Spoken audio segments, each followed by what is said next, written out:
தமிழ் ஜனம் குடும்பத்தினருக்கு வணக்கம். ஜனம் கேள்விக்கு உங்களை மீண்டும் வரவேற்கின்றேன். இன்றைக்கு நம்மளோட சிறப்பு விருந்தினர், மூத்த பத்திரிகையாளர், நமக்கெல்லாம் ரொம்ப பிடித்தமான திருசக்தி சுந்தரமன் ஐயா வந்திருக்காங்க. அவங்கள்ட்ட போகிறதுக்கு முன்னாடி சப்ஸ்கிரைப் பண்ணாமல் பார்த்துட்டு இருக்கக்கூடிய நம்மளோட வியூவர்ஸ் சப்ஸ்கிரைப் பண்ணிட்டு பார்த்தீங்கன்னா ரொம்ப நல்லாயிருக்கும். சார் வணக்கம். வணக்கம் குவன்.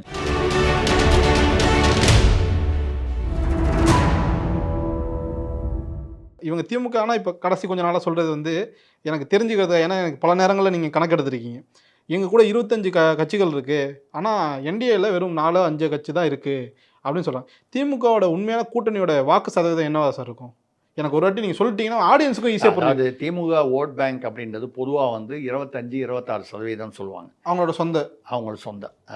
இதே அதிமுகவும் 23லேருந்து 25, ஏறத்தாழ இருவரும் வந்து சமமான ஒரு மிச்ச கூட்டணிகளில் வந்து வரக்கூடியது தான் வச்சு தான் பேசுகிறாங்க. இப்போ நீங்கள் அதிமுகவில் வந்து அந்த கணக்கை எடுத்தீங்கன்னா, நான் அந்த பக்கத்துலேருந்து வரேன், என்டிஏ கூட்டணியில் அவங்களுக்கு ஒரு 25ன்னு வச்சுங்க, 2 பேருக்கு 25ன்னு வச்சுங்க. திமுக 1% 2% முன்ன பின்ன இருக்கலாம், நம்ம வந்து தோராயமாக சொல்கிறோம். நம்ம இப்போதைக்கு ஈக்குவலாக கொடுக்கலாம். அங்கே 25, இந்த 25க்கு அப்புறம் போன தடவை இதில் வந்து ஒரு பாஜக தனியாக நின்ற போது பாராளுமன்ற தேர்தலில் 11 புள்ளி சொச்சம் வந்தது.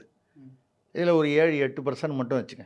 ஓகே, கம்மியாகுதுன்னே வச்சுங்க. ஓகே, அதாவது ஒரு பாராளுமன்றத்துக்கும், அதாவது சட்டமன்றத்துக்கு வித்தியாசமாக ஓட்டு போடுவாங்க, பாராளுமன்றத்துக்கு வித்தியாசமாக ஓட்டு 7 இல்லை 8 அந்த மாதிரி ஏதாவது வச்சுங்க.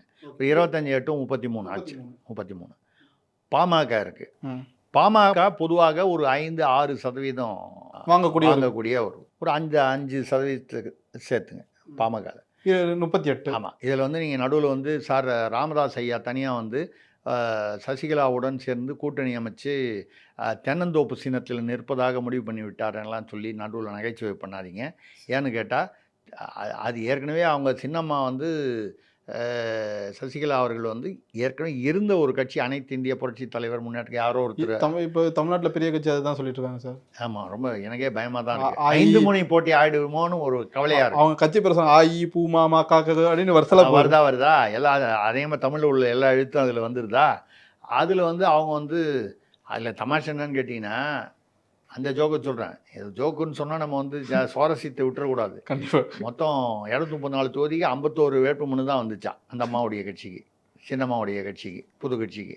அதில் வேறு ஜோக் என்ன பண்ணாங்க, இந்த விருப்ப மனு கொடுப்பாங்கல்ல, இந்த என்ன சொல்கிறது, விருப்ப மனுக்கான அந்த படிவம், அந்த படிவத்தில் கட்சி ஆரம்பித்து 1 வாரம் தான் ஆகுது.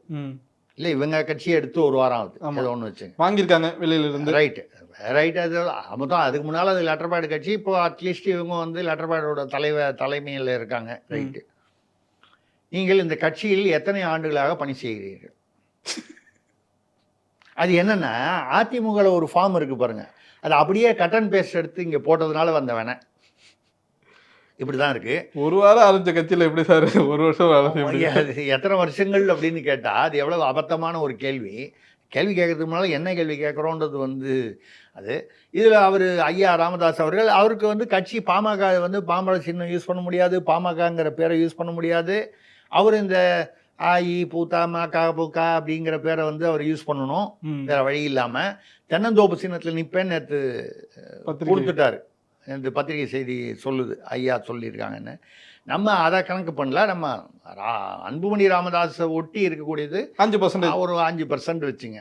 அது வந்து ஜிகே வாசன் ஐயா அவர் 1% 2% வச்சுங்க. கண்டிப்பாக. அப்போது ஒரு 25, ஒரு 8 33 இதெல்லாம் வந்து சேர்த்திங்கன்னா வந்து நான் 3 பேரை சேர்த்தாலே கிட்டத்தட்ட 40 கிட்ட வந்துருக்கு. இதை தாண்டி அது அமமுக இருக்குது. அமமுகவுக்கு வந்து நீங்கள் ஒரு 1% 2%, நான் அதிகமாக கொடுக்கல, மினிமமாக கொடுப்போம். மினிமமாக அதெல்லாம் அதான் சேர்த்துட்டிங்கன்னா ஒரு 40-42% வந்துருச்சு. இதை அப்புறம் இந்த அதிருப்தியாளர்கள் ஓட்டு எப்போதுமே அது ஒரு 7% இருக்கக்கூடியது. அது வந்து 5-7% வரும். அது வந்து அந்த அந்தந்த ஆட்சி ஆன்டி எஸ்டாப்ளிஷ்மெண்ட். இதை சேர்த்தா 45 தாண்டுது. அதில் பாதி கூட எடுத்துக்கலாம். ஒரு 3.5 கொடுத்தாலே 45 தாண்டுது. 45 தாண்டுது. 45 எவ்வளோ தாண்டுதுங்கிறத விட்டுரும்.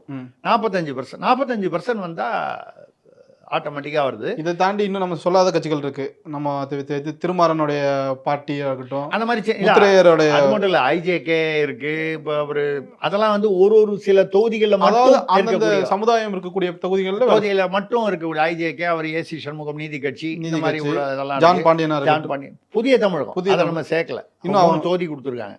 அவங்களுக்கு 3 தொகுதி கொடுத்துருக்காங்க. ஸோ அதாவது தேவேந்திர குல வேளாளர்கள், அதையும் சேர்த்தீங்கன்னா நம்ம சொல்ற 45ங்கிறது ஈக்குவல் ஆயிடும். பிராக்டிக்கலாக வந்து வரக்கூடிய விஷயம். இதுதான் வந்து அந்த கணக்கு. இங்க வந்து நீங்க 25ன்னு சொல்லி கூட 24 கட்சி சொல்றீங்கல்ல, இதுல வந்து பெரிய கட்சின்னு சொல்லக்கூடியது விசிக. அதாவது வாக்கு வங்கியை பொறுத்த வரைக்கும் ஓட்டு சதவீதம் திமுகவுக்கு அடுத்து நல்ல வாக்கு சதவீதம் வச்சுக்கிறது வந்து காங்கிரஸ். நீங்க சொன்னீங்கன்னா தான் காங்கிரஸுக்கு வாக்கு வங்கியே போன தடவை 4% தான். இந்த தடவை அதுலேயும் வந்து அவங்க உள்ளடி வேலை பார்த்து திமுகவுக்கு எதிராக வேலை பார்க்க போகிறாங்கன்னா அந்த 4% நாங்கள் கணக்கில் 1% தான் எடுத்துக்கிறேன். ஒரு கணக்குக்கு எடுத்துக்கிட்டா அதே 25லேருந்து ஆரம்பித்தோம்னா 25 காங்கிரஸ்லேருந்து 1 அல்லது 2% வச்சுங்க. 4%ங்கிறது 2ஆக பிரிஞ்சிருது அப்படின்னு வச்சுக்கிட்டா கூட 2%, 27. திருமாவளவனுக்கு இதுக்கு முன்னால் வந்து பார்த்தீங்கன்னா மொத்தத்தில் வந்து சதவீதம் வந்து 5 கீழே தான் வாங்கியிருக்காங்க. இப்போ வந்து அவருடைய இதுலேருந்து கொஞ்சம் பேர் சீமானை நோக்கி போயிருக்காங்க, சில பேர் விஜயை நோக்கி போவாங்க. அப்போ வந்து ஒரு 3% நான் வந்து 5 வந்து 3 வரதுக்கான வாய்ப்புகள் இருக்கு, குறையறதுக்கான வாய்ப்புகள் இருக்கு. இப்போ 3 காங்கிரஸ் 2, 5 இவங்க 30. 30ஐ தாண்டி பாக்கி எல்லா கட்சிகளுமே வந்து 0.5% 1/4% தான். தேமுதிக புள்ளி 1க்கு கீழே உள்ளதுதான். வேற எந்த கட்சி பெருசா இருக்கு? மார்க்சிஸ்ட் வெளியில போகும் போல தெரியுது. சிபிஐக்கு அந்த 1%க்கு மேல இல்ல. இன்னும் மற்ற கட்சிகள்லாம் நீங்க என்னென்னமோ பேரு, கருணாசோட கட்சி, கருணாசோட புலிப்படை, புனைப்படைலாம் நிறைய, கொங்கு ஈஸ்வரோட கட்சி, இப்படி எல்லாமே வந்து 1%, 0.5% எல்லாம் சேர்த்தா கூட 5% வராது. எப்படி பார்த்தாலும் 35 தாண்ட மாட்டாங்க.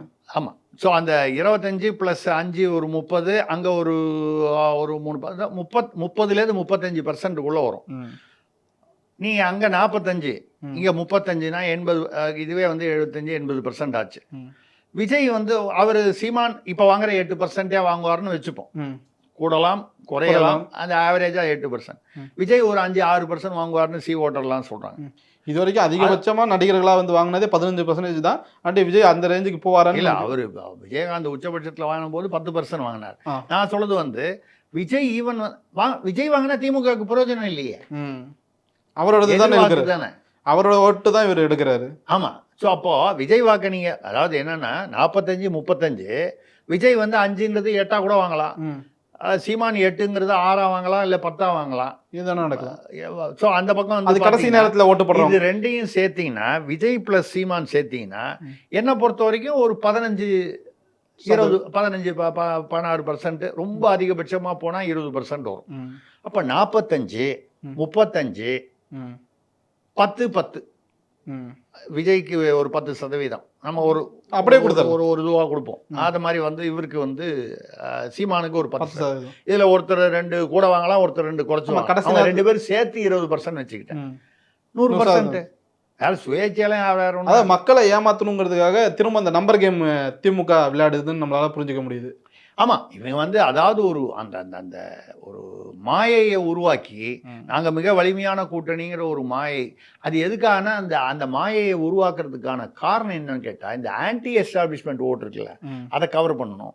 அதுக்கப்புறம் இந்த கடைசி நிமிடத்தில் வந்து போயிட்டு யோசிக்கிறாங்க, பூத்துக்கு போயிட்டு ஜெயிக்கிற கட்சி எதுப்பான்னு பக்கத்தில் இருக்கிறவன்ட்டு கேட்டு, இதுதான் ஜெயிக்கும், இந்த கட்சி தான் ஜெயிக்கும்னு ஏதோ ஒரு கட்சி போய் ஒன்று திமுகம்மா, அதிமுகம்மா, விஜய்ங்களாம் ஏதோ ஒன்று சொல்லுவோம். அதுக்கேற்ற மாதிரி ஓட்டு போடுற அந்த last minute conversion deciding voter இருக்கு பாருங்க. பட் இதெல்லாம் எல்லாம் சேர்த்தாலே அந்த 5-6% தான். நம்ம சொல்ற இந்த கணக்கெல்லாம், இந்த லாஸ்ட் மினிட் டிசிஷன் இதெல்லாம் வந்து அந்த 5-6%க்குள்ள வந்துடும்.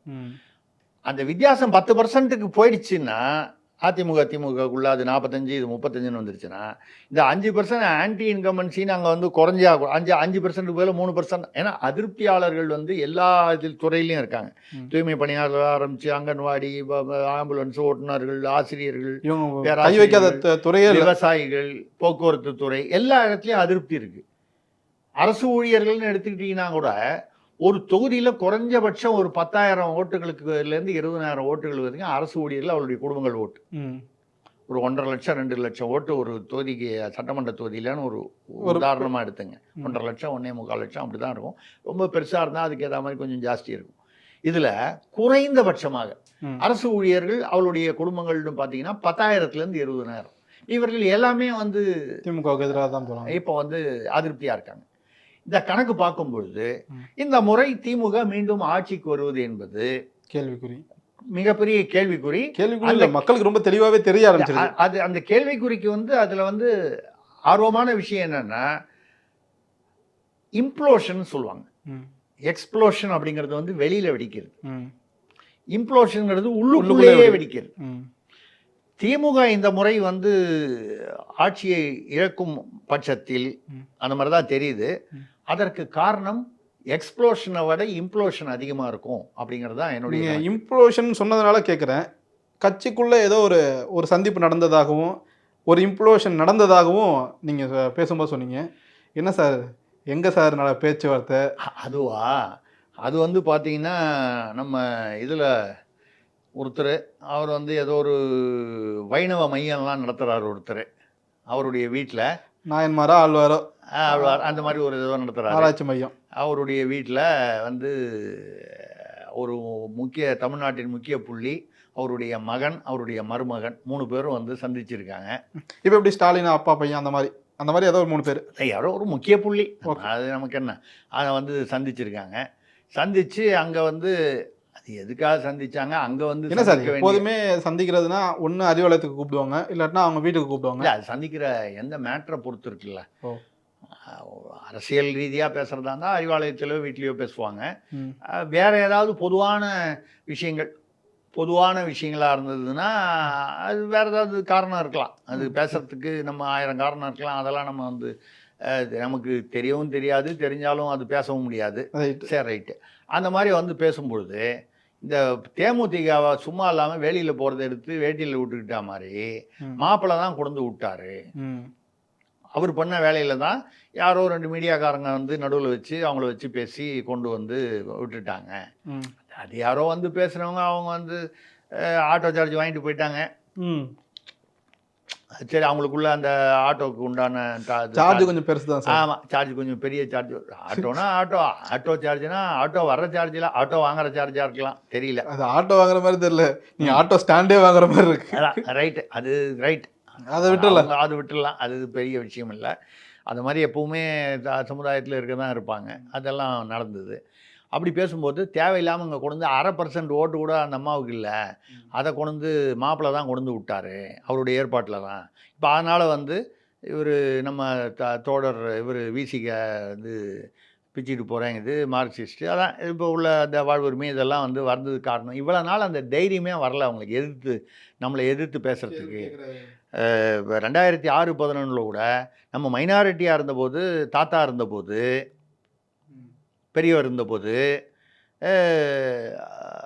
அப்போ வந்து மைனாரிட்டி 97 சீட்டு வச்சுருந்தா கூட 5 வருஷம் எந்தவித ப்ராப்ளமும் இல்லாமல் ஆட்சி அதிகாரத்தில் பங்குன்னு எவனும் பேசலை. இப்போ எல்லாம் போகிற வரவங்களாம் அதிகாரத்தில் பங்குன்னு பேசுகிறான். 1 சீட்டு 2 சீட்டு கேட்குறவங்களாம் அதிகாரத்தில் பங்குன்றத கோரிக்கையில் கொடுக்குறான். இந்த மாதிரி ஒரு சூழ்நிலை வந்தது. காரணம் வந்து தேவையில்லாமல் இந்த அம்மாவை கொண்டு இங்கே கொண்டு விட்டுட்டீங்க, 0.5% வாக்கு கூட இல்லை அப்படின்னு சொல்லிட்டு இதில் வந்து ஒரு லிஸ்ட் வேறு கொடுக்குறீங்க, என்னுடைய லிஸ்ட்டு வேட்பாளர்கள்னு 60 பேர் அப்படின்னு சொல்லி நீங்கள் வந்து தேவையில்லாமல் அரசியலில் தலையிட வேண்டாம். நீங்கள் மற்ற அதாவது நிதி விஷயங்கள்லாம் நீங்கள் பார்த்துங்க, நீதியெல்லாம் நான் பார்த்துக்கிறேன், அரசியல் நீதியை நான் பார்த்துக்கிறேன், நிதியை நீங்கள் பாருங்கள், நீதியை நான் பார்த்துக்கிறேன். இப்படி தான் இருக்கணுமே தவிர நீங்கள் இதில் வந்து குட்டையை குழப்பினீங்கன்னா இது பிரச்சனை வரும். இதெல்லாம் பேசினது யார் சார்? பேசினது மகன் பேசியிருக்காரு. மகன் மருமகனை பார்த்து நீங்கள் ஏதோ வெளிநாடு சுற்றுப்பயணம் போங்க, அங்கே உள்ள முதலீடுகளை அதாவது ஈர்க்கிறதுக்கு, தமிழ்நாட்டோட வளர்ச்சிக்காக, அது உங்களுக்கு தெரியும், அதுக்காக நீங்கள் அதை மட்டும் பாருங்கள். அதுலேயே வந்து நிறையா வந்து சிக்கல்கள் இருக்குது. நீங்கள் முதலீடு பண்ண இடத்துலலாம் பல இடங்களில் திரும்பி வரல பணம், இல்லை நஷ்டம்.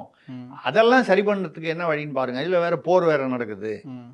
வாங்கி வச்ச இடம்லாம் இருக்குமா இல்லையான்னு ஆமாம், தெரியல. அந்த இடம்லாம் போய் பார்த்தா தான் தெரியும். குண்டு விழுந்துச்சா என்னன்னு. இதெல்லாம் வந்து இருக்கும்போது, நீங்கள் இதில் உள்ளேயே வரக்கூடாது. அவர் என்ன சொல்லியிருக்காரு? அப்போ நீங்கள்லாம் ஜாலியாக கின்மாலன்னு அப்படி போயிட்டு இருந்தபோது, எதிர்க்கட்சியாக இருக்கும்போது, நான் தானே வந்து மாமாவுக்கு துணையாக நான் வந்து இருந்து, கட்சியை வந்து ஒரு ஒரு ஒரு கட்டமைப்பை வந்து பாதுகாத்தது, சஸ்டெயின் பண்ணது நான் தானே. அப்படி இருக்கும்போது என்ன வந்து இன்னைக்கு நீ ஒதுங்கிரு, சற்றே ஒதுங்கிரும் பிள்ளாய்ன்னு சொன்னா என்ன அர்த்தம்? நான் என்ன நந்தி மாதிரி அந்த மாதிரி ஒதுங்கிருவேனா? அப்படின்னு சொல்லி அவர் வந்து அவர் பதிலுக்கு ஒரு வரும்போது, இந்த முக்கிய புள்ளி இருக்கார் இல்லையா? மகனை அடக்குவதா, மருமகனை அடக்குவதா அப்படிங்கிற ஒரு குழப்பத்தில் அவர் ஏதோ 2 பேரையும் இல்ல அப்படின்னு சொல்லி அடக்க முயன்று இருக்கிறாரு. 2 பேரும் அவரை சட்டையே பண்ணாமல் ஏறத்தாழ வந்து சட்டையை பிடிச்சி அந்த அளவுக்கு மோசமாக ஒரு சூழ்நிலை அங்கே உருவானோன்னா அவர் கோச்சிக்கிட்டு வண்டியில் ஏறி போயிட்டார் பெரியவர். இப்படி என்று நமக்கு ஒரு தகவல் வந்தது. இந்த தகவல் வந்து ஒரு பத்திரிகையிலையும் வந்து அது ஒரு பத்திரிகையில் வெளியில் பேர் சொல்ல வேண்டாம். ஒரு பத்திரிகையில் வந்து ஒரு சின்ன பெட்டி செய்தியாக வெளியே வந்திருக்கு. நாசூக்கா பேர் போடாம அதை எப்படி போடணுமோ அப்படி போட்டு வந்திருக்கு. அது கொஞ்சம் கிண்டலான ஒரு தொனியில் கூட வந்திருக்கு. அது வேண்டாம், நம்ம யாரையும் நமக்கு ஆக்சுவலாக சபரீசன் இந்த வாட்டி எம்பி ஆகணுங்கிற ஆசை இருந்தது. நம்ம ஆல்ரெடி பேசியிருந்தோம். இல்லை இருந்தால், ஆனால் வந்து அது ஆகிறதுக்கு ஒத்துக்காதது காரணம் இப்போ புரியுதா உங்களுக்கு? அதுதான் காரணம். ஏன்னா அவர் வந்து அப்படி அவரை வந்து ராஜ்யசபா எம்பி ஆக்கி விட்டுட்டா, அந்த இடத்தில் அவர் வந்து டெல்லியுடன் உறவை வந்து தன்னுடைய உறவை வந்து அவர் வந்து கொஞ்சம் எல்லாம் பேசி முடிக்கிறதெல்லாம் அவரே பேசி எல்லா இடத்துலையும் அவர் தான் அனுப்ப வேண்டியவர். அதில் ஒரு சௌகரியம் வந்து அவர் வந்து ஆங்கிலமும் பேசுவார். நல்ல விஷயம் தெரிஞ்ச ஆளு. ஆமாம், விஷயம் தெரிஞ்ச ஆளு. கட்சியுடைய எல்லாம் அந்த ஒரு விஷயங்கள்லாம் விஷயங்கள்லாம் தெரியும். முக்கியமாக அங்கே வந்து மொழி பிரச்சனை இல்லாமல் இருக்கும். இப்போ இங்கிருந்து போகிறவங்கெல்லாம் இவங்க திமுகலேருந்து போகிறாங்க, யாராவது ஒருத்தர் வந்து இந்த மொழிபெயர்ப்புக்கு கூட்டு போகணும். அவன் நம்பிக்கையாக இருக்கணும். அவன் வெளியே போய் என்ன நடந்ததுங்கிறத வந்து இவர் இது கேட்டார், அது சொன்னார், அவர் கேட்டார், இவர் சொன்னார்னு எதையாவது வந்து வெளியில் லீக் பண்ணாமல் இருக்கணும். அவருக்கு அதான் பிரச்சனை இல்லை, மொழி பிரச்சனை இல்லை அந்த மாப்பிள்ளைக்கு. அதனால் வந்து இப்போ அதனால் மாப்பிள்ளையை வந்து ஒரேடியாக ஒதுக்கவும் முடியாது. ரெண்டாவது மாப்பிள்ளையை ஒதுக்கிட்டா மாப்பிள்ளை பின்னால் தான் எல்லாமே இருக்குது. முதலீடுகள்லாம் அவர் தான். முதலீடுகள் இருந்து பாதி நிர்வாகி சபரீசனுடைய ஆதரவாளர்கள். அதனால் வந்து இப்படி ஒரு அங்கே ஒரு இம்ப்ளோஷன். இதுக்கு ரொம்ப நாள் முன்னால் பல இதில் நான் பேசியிருக்கேன். திமுகவுக்கு ஒரு பெரிய பாதிப்பு ஏற்பட்டு அதற்கு ஒரு அழிவு. ஏன்னா வந்து நிறைய பேர் பேசியிருக்காங்க. பிரதமரே மோடி அவர்களே வந்து இதுக்கு முதல் மீட்டிங்கில், 3வது மீட்டிங் இது, முதல் மீட்டிங்கில் வரும்போது பேசும்போது திமுக அழிக்கப்பட வேண்டிய கட்சின்னு அமித்ஷாவும் பேசியிருக்காரு, பிரதமர் மோடியும் பேசியிருக்காரு. நம்ம அதை வைத்து கொண்டு பேசுகிறோம். அந்த அழிவு என்பது ஏற்படுமா, இல்லை ஏற்படாதா, ஏற்பட வேண்டுமா வேண்டாமாங்கிறத நம்ம கருத்து தெரிவிக்கல. இதுக்கு முன்னாடி வரைக்கும் திமுக உடையும் அப்படின்னு எதிர்பார்த்தா ஒருவேளை உதயநிதிக்கும் கனிமொழிக்கும் ஒரு பெரிய கருத்து வேறுபாடு வந்து அப்படிதான் உடையன்னு எதிர்பார்த்துட்டு இருந்தாங்க. ஆனால் இப்போ இது புதுசாக இருக்கு சார். இல்லை, இது ஒன்று இருக்கு. இதில் கனிமொழி அது ஒரு கிளை பிரச்சனை ஒன்று ஓடிக்கிட்டு இருக்கு. அது இல்லாமல் மதுரையில் ஒரு பிரச்சனை உருவாகிட்டு இருக்கு. கயல்விழி இவர் அழகிரியோட மகள், அவங்க அரசியலுக்கு வரணும்னு விரும்புகிறாங்க. ஏன்னா அந்த பையனுக்கு வந்து உடம்பு சரியில்லாமல் கொஞ்சம் ஹாஸ்பிட்டலில் இருந்தார். இப்போ கொஞ்சம் மறுபடியும் அவர் அரசியலுக்கு வரா மாதிரி ஒரு சூழ்நிலை இல்லை போல இருக்கு. அந்த அளவுக்கு அவருக்கு உடல்நலம் ஏதோ பிரச்சனைகள் இருக்கு. அதனால் வந்து அந்த பிரச்சனை எதனால் வந்தது அப்படின்னு சொன்னீங்கன்னா, அது மறுபடியும் வந்து தமிழ்நாடு வந்து ஒரு போதை இல்லா மாநிலமாக மாறிடும். ஆமாம், போதை இல்லா மாநிலமாக மாறிடும். அப்புறம் வந்து டிவியில் வர அப்பா கிட்ட தான் கேட்கணும். அப்பாட்ட கேட்குறதா பெரியப்பாட்ட கேட்குறதான்னு தெரியாது. உண்மையாக அவங்களுக்கு அப்பா பெரியப்பா தானே, அதனால் அவங்க கேட்டுப்பாங்க. அதுக்கு சரி, அது அவங்க விஷயம், நம்ம அதை விட்டுருவோம். ஆனால் வந்து அவங்க கயல்விழி அவர்கள் அரசியலுக்கு வரணும்னு விரும்புகிறாங்க திமுகவில். அப்படி வரும்பொழுது அது எந்த அளவுக்கு என்ன ஒரு பாதிப்பை ஏற்படுத்தும் அப்படின்னா, ஏன்னா ஒரு காலத்தில் திருமங்கலம் ஃபார்முலாங்கிறத கொண்டு வந்ததே அவர் தான். ஆமாம், யார்? அழகிரி தான். இந்தியா முழுக்க அந்த ஃபார்முலா அது வந்து அதாவது எப்படி சர்க்காரியா கமிஷனை வந்து இந்தியா முழுக்க ஃபேமஸ் பண்ணாங்களோ அதே மாதிரி கூவம் முதல்ல எப்படி ஃபேமஸ் ஆச்சோ அது மாதிரி இதுவும் மக்கள் எல்லாருக்குமே தெரிஞ்சது. ஆமாம். இப்போ வந்து அதனால தான் வந்து இந்த பிரச்சனைகள்லாம் இருக்கிறதுனால தான் பார்த்தீங்கன்னா, இப்போ கூட கரூரில் வந்து இந்த பட்டிகள்னு சொல்லி அதாவது இது மாதிரி ஒரு எனக்கு தெரிஞ்சு எங்க ஊர்ல எல்லாம் பட்டினா இந்த ஆடு கட்டி வைக்கிறது அது மாதிரி ஆடு அல்லது மாடு கட்டுறது தான் வந்து பட்டி பட்டின்னு அப்படின்னு சொல்லுவாங்க. சொல்லுவாங்க. பொதுவாக ஆடுகளுக்கு சொல்லுவாங்க, ம். மாடுவாக இருந்தால் கொட்டகை இல்லை கோசாலைன்னு சொல்லுவாங்க. பட்டிங்கிறது ஆடுகளுக்காக. ம். நம்ம வந்து திராவிடத்தில் வந்து மக்களை வந்து ஆடுகளாக நினைத்து தானே வந்து நம்ம செயல்படுறோம். அதனால் இது வந்து உங்களுக்கு கரெக்டாக சொல்லணும்னா 2016 அரவக்குறிச்சியில் இதே மாதிரி தான் வந்து பண்ணாங்க அப்படின்னு சொல்லி அரவக்குறிச்சி தேர்தலே வந்து நிறுத்தி வைக்கப்பட்டு அப்புறம் பின்னால் இடைத்தேர்தலாம் நடந்தது 2016. அப்போது அதிமுக ஜெயலலிதா அம்மையார் அவர்கள் வந்து ஆட்சிக்கு 2வது முறையாக ஆட்சிக்கு வந்தார்கள். அந்த இதில் வந்து அரவக்குறிச்சி கரூருங்கிறது ஒரே தொகுதி தான். இப்போது இது 2021 தேர்தலையும் அந்த பட்டிகள் வந்து நிறைய இருந்தது. எதுக்காக பட்டிகள் மக்களை அங்கே அடைச்சி வச்சு ஒரு 200 பேர் அந்த மாதிரி உட்கார 150 பேர் 200 பேரை பேட்சாக உட்கார வச்சு பணத்தை கொடுத்து 500 கொடுப்பாங்க, 200 கொடுப்பாங்க, தொகுதிக்கு ஏற்ற மாதிரி 1000 கொடுப்பாங்க ஒரு ஓட்டுக்கு. அங்கே வச்சு கொடுத்து வீடு வீடாக கொண்டு போய் கொடுக்குறதுக்கு பதில் இந்த பட்டியலில் உட்கார வச்சு கொடுத்துட்டு அப்படியே அவங்கள ஓட்டு போட கூட்டு போயிடுவாங்க. ஓட்டு போகிறதுக்கு முன்னால் முத நாள் நைட்டோ அன்னைக்கு காலையிலையோ ஏதோ ஒரு அதை ஒட்டி தேர்தலை ஒட்டி. 2வது அந்த பட்டியலை வந்து சும்மா அவங்க பாட்டில் உள்ளே வருவாங்க, வாங்கிட்டு 1 மணி நேரத்தில் ஓட்டு போட போயிடுவாங்க. இல்லை வீட்டுக்கு போய்ட்டு மறுநாள் காலையில் ஓட்டு போட ஏதோ ஒன்று வீடு வீடாக போய் போடும்போது இந்த தேர்தல் ஆணையத்துலேருந்து அந்த அப்சர்வர்லாம் வந்து செக் பண்ணுவாங்கல்ல. இந்த பட்டினா இரவில் வந்து இரவு நேரத்தில், அதுவும் இரவு விடிகாலை, நம்ம ஜனங்களை வந்து காலையில் விடிகாத்தால 3 மணிக்கு அவங்க பணம் கொடுக்குறாங்கன்னா 2 மணிக்கு அலாரம் வச்சு எழுந்து போயிடுவாங்கல்ல. ஸோ அந்த மாதிரி வந்து பட்டி பண்ணால் இப்போ வந்து கரூரில் அந்த மாதிரி ஒரு பட்டிகள் வந்து நிறைய கிட்டத்தட்ட 100 பட்டிகள் உருவாகிருக்கு அப்படின்னு சொல்லி அதிமுகலேருந்து தேர்தல் ஆணையத்துக்கு புகார் கொடுத்து அது வந்து இன்னைக்கு காலையில் ஒரு பத்திரிகையில் வந்து அந்த பட்டிங்கிறது என்ன, எப்படி கட்டப்படுது, கான்கிரீட்டில் கட்டி ஷீட்டு போட்டு மேலே ஒரு இதெல்லாம் போட்டு இப்படி இருக்குன்றத படத்தோட வந்து பத்திரிகை தகவல்கள் சொல்கின்றன. அதிமுகவில் புகார் கொடுத்துருக்காங்க. அவங்க அந்த புகைப்படத்தில் கொடுத்த புகார் தான் அவங்க பத்திரிகையில் போட்டிருக்காங்க. இப்போ இந்த பட்டிகளை வந்து கேட்கும்போது திமுக நிர்வாகத்திடமிருந்து அதாவது அடிமட்ட நிர்வாகிட்டேருந்து செந்தில் பாலாஜி தான் கரூரில் வந்து கிங்குன்னா கூட இது பதில் சொல்கிறது யாரோ ஒரு தாரணின்னு ஒரு அம்மா பதில் சொல்லியிருக்காங்க. திமுகவில் ஏதோ ஒரு அங்கே உள்ளூர் நிர்வாகி இது வந்து நாங்கள் போடல, ஆனால் யாரும் வந்து அவங்கவுங்க திருமணத்துக்காக குடும்பத்தில் ஏதாவது சடங்குக்காக அந்தந்த ஊரில் அந்தந்த கிராமத்தில் யாரோ அவங்களா போட்டிருக்காங்க.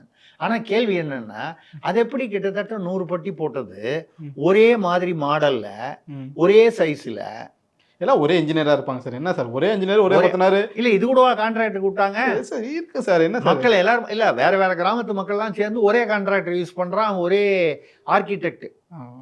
ஏன்னா ஆர்கிடெக்ட் கான்ட்ராக்டர்ன்றவன் நடைமுறைப்படுத்துறவன், ஆர்கிடெக்ட்ன்றவன் பிளானிங் போடுறவன், டிசைன் பண்றவன். ஆர்கிடெக்ட் இதெல்லாம் வச்சுருக்காங்க போல இருக்குது. அப்படி ஒரு பதில் ஒன்று கொடுத்துருக்காங்க இந்த பட்டி பற்றி.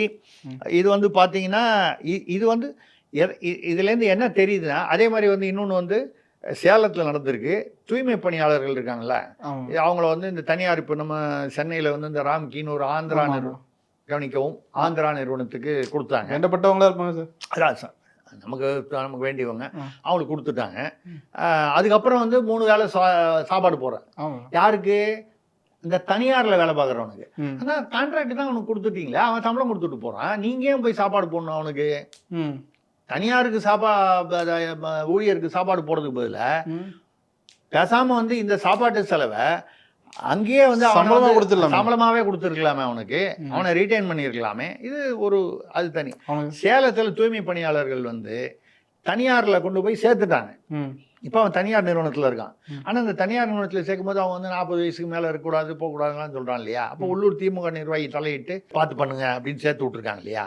அந்த இன்ஃப்ளூயன்ஸை வச்சுக்கிட்டு தூய்மை பணியாளர்கள் வீடு வீடாக போகக்கூடியவர்கள். ஆமாம், ஒரு வீட்லேயும் போய் குப்பையை எடுக்கிறாங்க, எல்லா தெருவுக்கும் போகிறாங்க. ஒரு சகஜமாக அவங்கள போகும்போது போகிறாங்க. அவங்கள யாரும் போய் செக் பண்ண மாட்டாங்க. தூய்மை பணியாளரை போய் அந்த ட்ரெஸ்ஸை போட்டுக்கிட்டு போகும்போது யாரும் வந்து செக் பண்ணுறதுக்கு வாய்ப்பு இல்லை. வண்டி கிண்டிலாம் செக் பண்ணுவாங்களே தவிர இது இவங்ககிட்ட பணத்தை கொடுத்து வீடு வீடாக டெலிவரி பண்ணதா சேலத்தில் பத்திரிகை தகவல் சொல்லுது. எப்படி சார் அந்த 8 அதிகாரியில் 11 அமைச்சர் 8 அதிகாரி 3 லேயர் இல்லையா? அந்த 3 லேயர்ல இப்போ 4வது லேயரும் புதுசாக வந்துருச்சு. புரிஞ்சுக்கிட்டீங்க இல்லையா? அமைச்சர்கள், IAS IPS அதிகாரிகள், ஊழியர்கள், ம். அரசு ஊழியர்கள், ம். இதை தாண்டி தூய்மை பணியாளர்கள், மக்கள்கிட்ட போய் சேர்க்கறதுக்கு. டைரக்டா மக்கள்கிட்ட டச் உள்ளவங்க. இது 4வது லேயர் புதுசாக திமுகவின் ஃபார்முலாக வந்திருக்கிறதா சொல்றாங்க. ம். இது இந்த சமயத்துல தான் வந்து இப்போ மேற்கு வங்காளத்துலலாம் அதிகாரிகள்லாம் வந்து நிறைய பேர் கிட்டத்தட்ட 80 மாத்திருக்காங்க. அதிகாரிகள் மாற்றப்பட்டிருக்கிறார்கள். டாப் டு பாட்டம்ங்கிற மாதிரி மாற்றிருக்காங்க. தமிழ்நாட்டிலையும் வந்து அடுத்த 2-3 நாட்களில் அந்த மாதிரி ஒரு மாற்றம், அவ்வளவு பெரிய மாற்றம் இல்லைன்னா கூட முக்கியமான இடங்களுக்கான மாற்றம் வந்து வரும். கோட்டையிலேருந்து ஆரம்பித்து எங்கே வரணுமோ எல்லா இடத்துலையும் வரும் அப்படின்ற அந்த எதிர்பார்ப்பும் தகவல்களும் வருகின்றன. அது வந்தே ஆக வேண்டும் என்பது தான் வந்து, இல்லைன்னா இந்த பட்டிகள்லாம் அதிகமாகிடும். இந்த புழக்கம் ஈஸியாக எது 4 லேயர் 4 டயர் டிஸ்ட்ரிபியூஷன் வந்து அதிகமாகாமல் இருக்க வேண்டும் என்றால் இந்த அதிகாரிகள் சார்பான அதிகாரிகள் மாறி நடுநிலையான அதிகாரிகள், எந்த கட்சிக்கும் வந்து துணை போகாத நியாயமான நேர்மையான அதிகாரிகள் அந்தந்த இடத்தில் முக்கியமான இடங்கள்ல வரணும். இதுதான் வந்து இன்னைக்கு உள்ள நிலைமை. அநேகமாக மத்திய அரசு இதுடைய அந்த என்ன சொல்றது, இந்த ரியாலிட்டியை புரிந்து கொண்டு, ரியாலிட்டி ப்ளஸ் முக்கியத்துவம், அதான் முக்கியத்துவம். ஏன்னா நம்ம வந்து இந்த கட்சி வரணும் வர வேண்டான்றதை விட தேர்தல் நேர்மையாக நடக்க வேண்டும். மக்கள் யாருக்கு ஓட்டு போடணும்னு உளமாற நினைக்கிறார்களோ அவர்களுக்கு ஓட்டு போடுவதற்கு வாய்ப்பு தர வேண்டும். அவர்களுக்கு எந்தவித பயமும் இருக்கக்கூடாது. அப்படிங்கிற காரணத்துக்காக நம்ம வந்து இதை சொல்றோம். இது எவ்வளவு தூரம் வந்து நடக்குதுன்னு பார்ப்போம். இதுல வந்து திமுக ஆட்சியில வந்து சில சமயம் வந்து நகைச்சுவையா பண்ணுவாங்க. லால்குடியில அது சொல்லி முடிச்சிருவோம். லால்குடியில, அதாவது திருச்சி பக்கத்துல பணங்கள்ல இறக்குனாங்க பனைமரத்துல இருந்து அப்படின்னு சொல்லி ஒரு ஒரு 5-6 பேர் இந்த பனை தொழிலாளர்கள் உண்மையிலேயே பணங்கள்ல இறக்கி இருக்கலாம், இல்ல பனைமரத்தில் ஏறி பதநீரை இறக்கி இருக்கலாம். பதநீர் வந்து உங்களுக்கு அதுவும் கல்லுங்கிறதுக்கும் ஒரு அதான் அவங்கள வந்து கைது பண்ணியிருக்காங்க. அங்க உள்ள மக்கள் வந்து போராட்டம் பண்ணியிருக்காங்க. சீமான் போன்றவர்கள் எதிர்கட்சியில் உள்ள மற்றவங்களாமும் பேசியிருக்காங்க. என்னன்னா எதுக்காக அவங்கள கைது பண்ணிங்கன்னா அதுதான் இருக்கிறதுலே இன்னைக்கு பெஸ்ட் ஜோக்கா இருக்கும். இது வந்து பணங்கள்ல இறங்கியிருக்காங்க, இவர்கள் வந்து போதையின் பாதையில் செல்கிறார். எவ்வளோ பெரிய பாவம் சார், மக்களை போய் கல்லு குடிக்க வச்சு எவ்வளோ காசு. நீங்கள் ஊராக டாஸ்மாக திறந்து வச்சுருக்கீங்க, எல்லா பள்ளிக்கூடத்து பேரெல்லாம் கஞ்சா விற்கிது. தலைவர்கள்லாம் வந்து அரசியல்வாதிகள், முக்கிய அரசியல்வாதிகள்லாம் வந்து காலையில் 11 மணிக்கு மேலே தான் வெளியில் வருவாருங்கிறாங்க, 6 மணிக்கு மேலே அவர் வெளியில் வர மாட்டாருன்னு யார் யாரையோ சொல்கிறாங்க. நமக்கு அந்த உண்மையெல்லாம் தெரியாது. கூல்லிப்புங்கிறாங்க, மெட்ஸுங்கிறாங்க, ஹெராயின்ங்கிறாங்க, நமக்கு ஒன்றும் புரியல. இதெல்லாம் இல்லை. இந்த பணங்கள், அது பதநீரோ பணங்களோ அது இறக்குனா இது வந்து போதையின் பாதை அப்படின்னு சொல்லி அவங்கள கைது பண்ணியிருக்காங்க. அதுக்கு தான் எதிர்கட்சிகள்லாம் என்ன கேட்டிருக்காங்கன்னா, இவங்களை கைது பண்ணால் ஒரு பூரா டாஸ்மாக் திறந்து வச்சிருக்கிறோம், உங்களை என்ன பண்ணணும்? அதில் வந்து அதுவும் விதிமுறையை தாண்டி அந்த நேரங்களை தாண்டி என்னமோ அது என்ன எலைட்டு, FL1, FL2 நிறைய வச்சு மனமகிழ் மன்றம், பெண்களுக்காக மனமகிழ் மன்றம்லாம் வச்சு கொடுக்குறீங்களே, அதெல்லாம் விடவா வந்து இந்த பதநீர் இறக்குனது வந்து ஒரு பெரிய குற்றம் ஆயிடுமா? இது உண்மையிலேயே அவன் வந்து அந்த பனைமரம் ஏறுபவர்கள் வந்து விவசாயிகள்னு சொல்லக்கூடியவன், விவசாயிகளுக்கு அது வரக்கூடியது. அவங்கள போய் பண்ணுறீங்களேன்னு சொல்லும்போது இதெல்லாம் வந்து என்ன வரும்னா, ஏற்கனவே விவசாயிகள் கூட்டமைப்பு தலைவர் PR பாண்டியன் வந்து திமுகவுக்கு வாக்களிப்பது என்பது தற்கொலைக்கு சமானம் அப்படின்னு சொல்லியிருக்காரு. ஸோ அப்போது அவர் தலைவர் பேசினாருங்கிறத விட்டுட்டு பார்த்தீங்கன்னா அந்த விவசாயிகள் ஏன்னா அதையும் சொல்லியிருக்காரு. 8 வழிச்சாலையும் போது வந்து அவ்வளோவெல்லாம் பேசுனவங்க தோல் கொடுப்பேன்னு சொன்னவங்க இன்றைக்கி கும்மிடிப்பூண்டியில் சிப்காட்டில் வரும்போது குண்டாஸில் போடுறாங்க விவசாயிகளை. அதே நிலத்தை வந்து நீங்கள் அரசாங்கம் வாங்கும்போது இதுதான் வந்து நடந்துக்கிட்டு இருக்கு. அப்போது மக்களுடைய அதிருப்தி நாளுக்கு நாள் இன்னும் தேர்தல் நெருங்க அதிகமாகி கொண்டு வருகிறது. இவங்க ஆனால் வந்து அதையெல்லாம் எதிர்கொள்ள இவர்கள் வந்து 3 டயர்லேருந்து இப்போ 4 டயருக்கு இம்ப்ரூவ் ஆகியிருக்காங்க. இதை வந்து தேர்தல் ஆணையம், தேசிய தேர்தல் ஆணையம், மாநில தேர்தல் ஆணையம் இந்த மாதிரி நடவடிக்கைகளை, சட்ட விரோதமான நடவடிக்கைகளை தடுப்பதற்கு அதிகாரிகள் மாற்றமா வேற என்னென்ன நடவடிக்கைகள் என்பதெல்லாம் வந்து மக்கள் ஆவலோடு காத்திருக்கிறார்கள். ஏன்னா மக்கள் என்ன நினைக்கிறாங்கன்னா, கோடியாக எடுத்துகிட்டு போகிறவங்களாம் விட்டுட்டு இந்த ஏதோ கல்யாணத்துக்கு எடுத்துகிட்டு போகிறவன், மருத்துவத்துக்காக எடுத்துகிட்டு போகிறவன், 10,000 15,000 அந்த மாதிரி வந்து எடுத்துகிட்டு போகிறவன மடக்கி அவனுக்கு தொல்லை கொடுக்குற அளவுக்கு அதை வந்து பெரிய வீடியோ எடுத்து காமிச்சு இப்படி வந்து செய்கிறார்கள் என்ற ஒரு ஒரு அவப்பெயர் இல்லை வந்து அந்த ஒரு யூகத்தின் பெயரில் வரக்கூடிய ஒரு குற்றச்சாட்டு, கோபம் இருக்குது. இதை வந்து தேர்தல் ஆணையம் வந்து கருத்தில் சொல்லிட்டு இருக்காங்க. இல்லை நீங்கள் உரிய ஆவணங்கள் இருந்தான்னு. அது கூட ஒரு ஜோக்கு ஒன்று வந்துக்கிட்டு இருக்கு. ஒருத்தன் திருடன் வந்து ஒரு வீட்டிலேருந்து போய் நகையெல்லாம் கொள்ளடிச்சிட்டு நகை பணம்லாம் ஒரு வீட்டில் கொள்ளடிச்சிட்டு எடுத்துகிட்டு போகிறான். தேர்தல் ஆணையத்துக்கிட்ட மாட்டிக்கிட்டான். தேர்தல் ஆணையத்தில் வந்து இப்போ எங்கே இந்த பணம் 10 லட்ச ரூபா பணம் இருக்குது, ஏதோ ஒரு 30 சவரன் நகை இருக்குது, எங்கே சொன்னான், இதை பாருங்க இதாங்க சுற்றி சின்ன கடப்பாறை ஒன்று அந்த வீட்டில் தான் திருடி கரெக்டாக போட்டு நான் சோர்ஸ் காமிச்சாரு.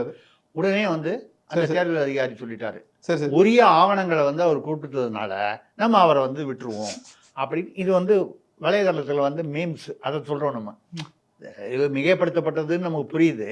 சும்மா அதாவது ஒரு மக்கள் அதாவது எந்த தேர்தல் ஆணையத்துடைய அந்த நடவடிக்கைகள் அவங்க நினைப்பது ஒன்று நடப்பது ஒன்றாக இருந்துவிடக்கூடாது என்பதற்கான இது வந்து மக்களுடைய உணர்வுகளின் வெளிப்பாடு தான் இந்த மீம்ஸ். நீங்கள் மீம்ஸை வந்து நகைச்சுவையை மட்டும் ரசிக்கக்கூடாது, அதுக்கு பின்னால் இருக்கக்கூடிய கருத்து என்னன்னு பார்த்தீங்கன்னா, நீங்கள் வந்து பொதுமக்களுக்கு வந்து இடையூறு பண்ணிட்டு இந்த உண்மையிலேயே வந்து பணத்தை கடத்திட்டு போகிறவன், ஆம்புலன்ஸில் வச்சு கடத்திட்டு போகிறவன், போலீஸ் ஜீப்பில் வச்சு கடத்திட்டு போகிறவனை பிடிக்காம விட்டுறாதீங்க அப்படிங்கிறத பொதுமக்களுடைய உணர்வுகள் இப்படி மீன்ஸாக வெளிவருகிறது என்பதை வந்து நம்ம குறிப்பிடுறோம்.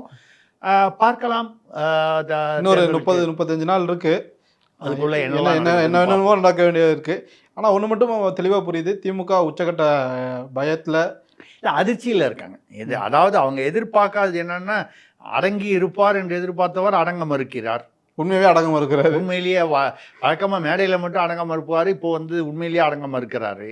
தோழர் வந்து தகராறு பண்ணுறாங்க, வாழ்வு உரிமை வெளியில் போயிடுச்சு, பிச்சுக்கிட்டே போயிடுச்சு. ஆமாம், இந்த மாதிரி வந்து ஒரு சூழ்நிலை. அதில் வேற நம்ம சொல்கிற மாதிரி இந்த இம்ப்ளோஷன், அவன் ஏற்கனவே நான் நிறைய நிகழ்வுகளில் பேசியிருக்கேன்.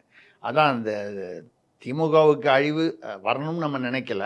அப்படி ஒரு கால் ஒன்று ஏற்பட்டால், ஏன்னா எல்லா கட்சிகளும் சில கட்சிகள்லாம் காணாமல் போச்சு. இப்போ வைகோ கட்சி வந்து ஒரு பீரியடில் 234 232 234 நின்றுது. ஆமாம், திமுகலேருந்து பிரிஞ்ச காலத்தில் பாதி மாவட்ட செயலாளர் வந்தாங்க கூடவே. அதாங்க 234 தொகுதியிலும் நின்ன ஒரு கட்சி இன்னைக்கு 4ல் 3 உதயசூரியனில் நிற்கிறேன்றவன் வந்துட்டாங்க. கிட்டத்தட்ட அது கட்சியின் அழிவு தானே.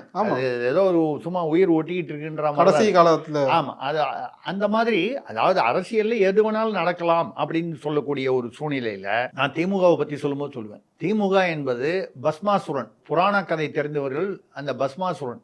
அவன் போய் சிவன்கிட்ட வரன் வாங்கும்போது என்ன வாங்குறான், நான் யாரை தொட்டாலும் அவன் பூஜை பண்ணுறான், சிவன் உடனே வரன் கொடுக்குறேங்கிறாரு. அவர் வந்து என்ன வரன்னு கேட்டோன்னே, யார் தலையில் கை வைக்கணும்னா அவங்க வந்து பஸ்மமாயிடணும் உடனே. அவரும் ஏதோ ஒரு போக்கில் கொடுத்துட்றாரு, இவ்வளோ பக்தனாக இருக்கானே அப்படின்னு சொல்லி. அவன் வந்து அவன் இதை வச்சு அராஜகம் பண்ணுவான்னு அவர் எதிர்பார்க்கல, கொடுத்துட்டாருன்னு வச்சுப்போம். அவன் போய் போகிறவன் யாரெல்லாம் பிடிக்கலையோ அவன் தலையில் போய் கை வச்சு எதிரிகள் தேவர்கள் எல்லாம் வந்து தொந்தரவு பண்ணுறான். தேவர்கள் நீங்கள் வந்து நல்லவர்கள் எல்லாம்னு வச்சுப்போம், இல்லை அவனை எதிர்ப்பவர்கள் எல்லாம்னு வச்சுப்போம். நீங்கள் வந்து இந்த இடத்துல நான் பஸ்மாசுரன்னு சொல்கிறது நீங்கள் திமுக நீங்கள் ரீப்ளேஸ் பண்ணிக்கிறீங்களா இல்லையா உங்கள் சௌகரியம். நான் கதையை சொல்கிறேன், நீங்கள் வந்து நான் கேட்டுக்கிறீங்க. அந்த மாதிரி வந்து பண்ணும்போது அவன் என்ன பண்ணுறான், சிவன் வரன் கொடுத்த சிவன் தலையிலேயே வந்து கை வைக்க வர்றான். அப்போதான் அவருக்கு அதோடைய சீரியஸ்னஸ் புரியுது. இப்போ அவர் விஷ்ணுகிட்ட போய் தெரியாமல் இந்த பையலுக்கு கொடுத்துட்டேன், ஆட்சியை அதிகாரத்தை அவங்ககிட்ட கொடுத்துட்டேன் பஸ்மாசுரன்ட்ட. அவன் வந்து இப்போ என் தலையிலே கை வைக்க வரான், எல்லாரையும் நல்லவங்களாம் கை வைக்கிறான், இந்த மாதிரி அழிச்சாட்டியம் பண்ணுறான் அப்படின்னா ஒரு மோகினி ஸ்வரூபம் எடுத்து வந்து டான்ஸ் ஆடுறாரு. அவனும் டான்ஸ் ஆடுவான், அவனும் பதிலுக்கு டான்ஸ் ஆடுறான். ஒரு கட்டத்தில் மோகினி ஸ்வரூபத்தில் இருக்கிற விஷ்ணு, மகாவிஷ்ணு தன் தலையில் கை, அந்த நாட்டியத்தில் ஒரு போஸ் கொடுக்குறான், தன் தலையில் கையை வச்சுக்கிட்டு. அதே மாதிரி நானும் அந்த ஈக்குவலாக டான்ஸ் ஆடுவேன்னு சொல்லி அவன் தன் தலையில் தானே கையை வச்சு அவன் பஸ்மம் ஆயிட்டான். இது பஸ்மாசுரன் கதை. திமுக ஏறக்குறைய இந்த பஸ்மாசுரன் புராணத்து கதை, அது புராணம் கதை, அது நடந்தது இல்லை அதெல்லாம் விட்டுருங்க. அந்த புராண கதையை ஒட்டி திமுக பஸ்மாசுரன் இடத்தில் இன்று இருக்கிறதோ என்ற சந்தேகத்தை அங்கு நடக்கும் விஷயங்கள், அதை ஒட்டி நடக்கக்கூடிய விஷயங்கள் காண்பிக்கின்றன. மீண்டும் ஒரு புது கலியுகத்தில் ஒரு பஸ்மாசுரனா அப்படிங்கிறத நம்ம பொறுத்து இருந்து பார்ப்போம். சார் ரொம்ப போன வாட்டி வந்தப்போ கணக்கு பாடம் எடுத்து என்ன இது பண்ணிட்டீங்க, ஆடியன்ஸையும் எனக்கு தெரிஞ்சு அப்படிதான் பண்ணீங்க. வரலாறு ஒரு இது சொல்லியிருக்கீங்க, பார்ப்போம். திமுக ஒரு பாதையை நோக்கி போயிட்டு இருக்கு. வரக்கூடிய இந்த 30 நாள்ல இன்னும் பல காட்சிகள், பல விஷயங்கள் மாறப்போகுது. அதை நம்ம பார்க்க தான் போறோம். அதை பத்தி நம்ம தொடர்ந்து பேச தான் போறோம். கண்டிப்பா. இவ்வளவு நேரம் எங்க கூட இருந்து இவ்வளவு விஷயம் சொன்னதுக்கு ரொம்ப நன்றி சார். இது போன்ற சுவாரஸ்யமான புது புது தகவல்களை தெரிஞ்சுக்க தமிழ் ஜனம் சேனலை உடனே சப்ஸ்கிரைப் பண்ணிக்கோங்க.